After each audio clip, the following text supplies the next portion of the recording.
আসসালামু আলাইকুম। আজকে আপনাদের সামনে গঙ্গার ভয়াবহ চিত্র তুলে ধরবো। চলুন দেখা যাক। প্রথমত এই হচ্ছে বাসাবাড়ি, আর এই হচ্ছে গঙ্গার পানি, যেটা আজ থেকে মোটামুটি 10 দিন আগেও 8 থেকে 10 ফিট নিচে ছিল।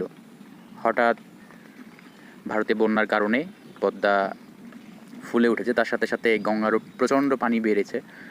আর আপনারা দেখতে পাচ্ছেন ওই পাশটা দেখেন, একদম শত শত হাজার হাজার হেক্টর কিলোমিটার জমি, যেগুলোতে আর কি ধান চাষ হতো, এক কথায় আবাদ হতো, সেগুলো সম্পূর্ণ ডুবে গেছে। ইভেন এটা ঘাট একটা, এটা গোসল গোসল দিতাম আর কি আমরা সবাই এখানে এই ঘাটে। ইভেন এই ঘাটটা ছিল এখান থেকে মোটামুটি আপনার 10-15 ফিট আরও নিচে, সেটা উঠে এসে একদম এই পর্যন্ত আসছে, এক কথায় বাড়ি লাগোয়া চলে আসছে। আর 2 ফিট মতো পানি বাড়লে যেটা হচ্ছে আপনার সমতল ভূমি স্পর্শ করবে। তো এই হচ্ছে ভয়াবহ একটা চিত্র।